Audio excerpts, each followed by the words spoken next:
Mighty 1090 time is 6:35. We'll get out to your phone calls here shortly, but been very anxiously awaiting this gentleman joining the program. We tried to get him a couple of times, but he's always breaking it down, putting together game plans, looking at tape, and coaching them up, as you say, in the coaching business. One of my favorite guys that I've followed in my 20-plus years on the radio here in Southern California. Always a smile on his face. Win or lose, a very gracious man, and that is the offensive coordinator of the Aztecs, Bob Toledo. And Coach Toledo, welcome. How are you? Well, thanks, Coach. It's always a great time to be on your show. I enjoy it a lot. Hey, I was throwing out a question here a little while ago before I went to the bottom of the hour. I was talking about coaches, and, you were around, playing as a quarterback, I know, at San Francisco State, and you've been around coaching a long period of time, and I was trying to ask the fans out there if there was a present-day coach right now, in the NFL or Division I college head football coach,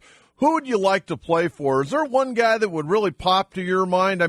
You work with a great guy that I think I'd love to play for in Rocky Long, but aside from Rocky, is there somebody else out there that you would probably get pretty fired up to play for? Oh, I don't know. I think right now maybe Gruden would be good, huh? The Fire Football Coaches Association. So I like old John Gruden. I think he's a fun guy and got a lot of imagination and does a lot of things. I'd probably enjoy coaching for a guy like that. Hey, what's it been like coming back? And I know you spent a year with Rocky over in New Mexico before you took the Tulane job, but what's it like going from being a very successful Division I head coach back to being an offensive coordinator? Well, I think the big thing is obviously, I make suggestions now. I don't make decisions like Rocky does. So I think it's one of those things where you just got to know your role. And the great thing about being with Rocky, and the reason I'm with Rocky, is that he lets me do my thing on offense. He handles the defense, and he lets me kind of control the offense, and that's the reason I'm with him. I don't have to worry about him looking over my shoulder all the time. I want to track back a little bit, and then I want to get into, this Fresno State team because they put a lot of points on the board, and I would certainly think the defense definitely going to be tested on Saturday night. But, when you were at UCLA, you had the great run. You were 49-32. You had the 20-game win streak, and then all of a sudden they decided to go a different direction, and you went to New Mexico. You ended up at Tulane. And I want you to talk a little bit about the time you were at Tulane, what you were trying to really overcome. And I know you had Matt Forte, and maybe talk a little bit about him, but talk about really an unbelievable task to rebuild that Tulane football program down there in New Orleans. Well, Coach, you're right. It's one of the most difficult jobs I've ever had. And you talk about rebuilding. It was right after Katrina, and you talk about facilities and kids that left the program, and just trying to put the program back together. And that's one of the things I did with Rick Dixon, who used to be the AD at Washington State, and that's where I met him originally. When he hired me, he just said, hey, try to build this thing back up. And, of course, I opened with Alabama my first year. I played LSU. We were playing Ole Miss and Mississippi State and all those people, and it was really hard. First of all, we didn't have all the complement of scholarships. We didn't have enough people. And then from a walk-on standpoint, it cost $60,000 a year, so I think I had 4 or 5 walk-ons, so we ended up getting worn down at the end of the year. And I just think it was really a difficult job, but yet it was rewarding because I saw some good kids improve and do great things. And, of course, they were really smart kids going to Tulane's like going to a Stanford or an Ivy League school. And so we had great kids, and they tried hard. We just didn't have enough people, to be honest with you.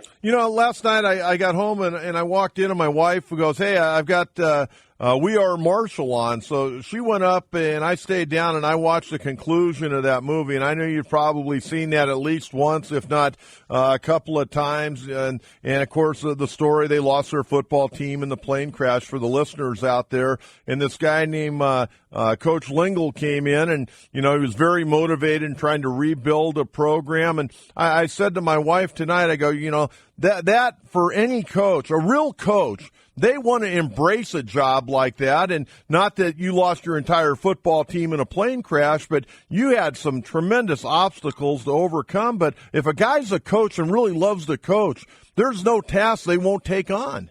Well, you're right. We're all kind of the same cats. We all believe we can be successful, and we could overcome a lot of things. And that's one of the reasons I took that job, is because I wanted to see if I could bring it back and help it to make itself like it was in the 60s, you know, when they were part of the SEC conference and doing well. But again, it was very difficult. You know, it's a mid-major school. We were playing some people we probably had no right to play, like LSU. I had to play them 3 times, and you know, it's just difficult to beat them, and then they bang you up a little bit, and you lose some players, and that's what makes it tough. But again, you know, you mentioned a guy like Matt Forte who's playing with the Bears. You know, Matt rushed for over 2,000 yards for me, and he was a great football player. And unfortunately, we didn't have enough of those guys around him. But if you could just run across a guy like a Matt Forte once in your life, you could say that, you know, you've really had a great experience. And that was one of the things that I really enjoyed, was getting to coach him and numerous other people. You know, Ryan Griffin right now, who's with the Saints, and guys like that who came to Tulane to try to help rebuild that program. And hopefully now it's getting ahead of itself a little bit. I think they're putting in a new stadium that'll be ready next year. And you know, I wish them luck. You know, it's a tough uphill climb.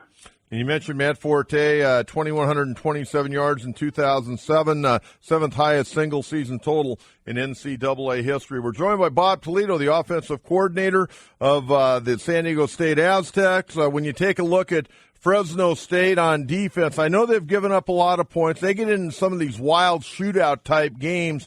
What do you see defensively from their unit that maybe concerns you a little bit? Well, I think the thing that concerns me is they've got really good size, particularly up front at the linebacker position, and they got a lot of athleticism. And I think the thing that's kind of hurt them is that their offense is so good. You know, they run like 90-something plays a game. They're one of the top offensive teams in the country. And, of course, with Carr, their quarterback, you know, he's going to move the ball, and they're going to score some points. And what happens is defensively, they're playing about 82 snaps a game because of it. And I think they get worn down a little bit. And hopefully that's something we can do. We can kind of control the ball a little bit, keep it away from Carr, and not let him score rapidly, and keep it a close game and hopefully win it at the end. You know, you like to be fun on offense. I think your players have always enjoyed playing for you because you always come up with a gimmick play or something that's fun, and it breaks up the levity in practice a little bit. Rocky, on the other hand, you know, Rocky wants to pound that ball, and that's one area where I think you guys have gotten better as the season's gone on. Now Pumphrey's come on the scene, this young freshman. I mean, you guys are really doing a nice job of running the football. Well, we are. We're back to what they did a year ago, and I think the big thing is we're throwing the ball a lot better. I think Kayla right now is 4th in the conference in passing, and we're in the top 60 in the country in throwing the football. We were 107th last year. So if we can continue to get that run game going, and part of that is with Moema being healthy. You know, he had that sprained ankle and really didn't play much the first few games. So he's starting to come on, and then Pumphrey is just an outstanding freshman. I mean, he's an explosive guy, and I've come up with a few things to try to get him the ball in certain situations to isolate him, and it's paid off. You know, we ran a big reverse against Nevada for a touchdown, and we threw a screen, you know, and we've done some things to try to get him the ball. And as you mentioned, every game I try to put a little wrinkle in to kind of keep practice loose. And the thing our players are starting to realize is that we don't just practice it; we're going to play it in the game too, or run it in the game, and hopefully it gives us a chance to make an explosive play and give us some momentum. You know, I watched the Air Force game, and, you know, I'm watching the sidelines, and, you know, Rocky always has his arms crossed, his headset on, his hat pulled down. You're there with a big, heavy jacket that night and your cap and your play sheet. And I'm saying the first 3 quarters, what are these guys? These guys have been there, done that. They've been to the big time. And what are they thinking right now? And I'm watching you. You were as cool as a cucumber, and you just call your plays. You didn't, you didn't panic. Your team didn't panic no matter how much time was left. You were just kind of going along like you had all the time in the world. And, boy, that really showed, I thought, that night, the way you and Rocky and the staff handled that game in Air Force, because for the first 3 quarters, you guys weren't very good. Well, the interesting thing is we actually did a bunch of good things. We just didn't score. You know, we kept shooting ourselves in the foot, and I think that's the thing that hurt us. And that's one of the things I tried to relay to the players. And, you know, when we got the ball that last quarter, you know, we were down a couple touchdowns, and I just told them, hey, we're going to get the ball this time and 3 more times. You got to score a touchdown. And we had an opportunity to make some big plays and just didn't hit on it. But I think the kids have realized over the last 3 games, haven't been behind in each one of those contests, and then coming back to win. I think they're starting to believe in what we're doing. They start to realize that, hey, the game's never over. It's kind of one of those things, never give up, never quit, keep playing hard till the gun goes off. And I think our players have realized that. They've come from behind 3 times now to give them that confidence that they can still win the football game even though we're behind. How do you feel with Quinn Kaler at quarterback now? I mean, does he have a pretty good grasp of all the pages in your playbook? Well, I tell you what, he is really smart. And Brian Sipe and I were talking about that tonight watching our practice film.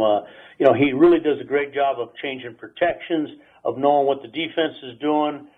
He's really a bright young man. And the thing that's really nice about him right now is he is completing a lot of passes. He's at 65% completion, and he's thrown some touchdowns. Unfortunately, he had an interception last week that was in the hands of one of our running backs and then was intercepted. But he's doing an outstanding job. He manages the game extremely well. He gets us into the right place. He's starting to be more vocal. He's starting to help some of the other players when they're maybe misaligned or doing the wrong thing. He kind of helps them out. So I think he's becoming a really good leader and a really good quarterback in our situation. His big thing, John, he needs to just manage the game, run the ball, play action pass, and not worry about trying to make big plays because they'll just happen. We're visiting with Bob Toledo, offensive coordinator at San Diego State on the Western Exterminator Hotline. Coach, I wanted to talk a little bit about a couple of your receivers, Colin Lockett and Ezell Ruffin. I had Ezell on last night, and one of the things I asked him was, is he learned how to watch tape? Because a lot of guys they'll sit, in the back of the room and they'll kind of watch it, but they don't really know what they're watching. These receivers, and maybe you could talk specifically about Ezell, do these guys really know when you guys are going through film session what they're looking at? Well, I hope so. We've changed a lot of things, and we work really hard on reading coverages and technique of DBs and that kind of thing. And I'm hoping that he's become more aware of what's going on. And I constantly get in front of him and put film on, and then Saturday, the morning before the game, we have a mock game, and I run our plays with their defenses, and I think they're starting to get a pretty good idea of what people are trying to do, and I think the thing they're realizing is that they're all viable receivers. There are no guys in the system that are just dummies or decoys. They can all get the football, so if they do the thing right, they run the routes and make the adjustments that them and the quarterback are on the same page, I think it gives them a chance to make some plays. And I believe that they're doing a better job of watching film. Why did you take this job with Rocky Long? Because, you could have retired. You've been at it. This is your 39th year. You got 8 grandkids. You got 3 beautiful daughters. Why did you take this job? That's what my wife keeps asking me, Coach. I tell you, I took it because I still got a lot of energy, and I was kind of volunteer assisting at Cal-Lu where I lived in Westlake, and so my wife just said, hey, why don't you just go and give it a shot and see what you think? And like I said, I wouldn't have done it if it wasn't for Rocky. I don't want to really coach for anybody else, because of the great relationship that we have and the respect we have for each other. So I just think it was one of those things where I still had a lot of energy. I'd like to, give the little bit of knowledge that I do have to some younger coaches and younger players and see if I could continue to help Rocky to get this program going in the right direction. Well, great answer. We're very happy to have you here in America's finest city, and hopefully you're here for a number of years until you decide to call it a career. But I have a feeling Bob Toledo's always going to be around football in some capacity. That's what I think. Well, I love it, Coach. It's not only a job, it's a hobby. And don't tell Rocky, but I would work for nothing, I think he already has figured that one out. Hey, Coach Toledo, good luck on Saturday night, and thanks so much for the time. Always a real pleasure to have you on. Thank you. My pleasure. I enjoy being on your show, Coach.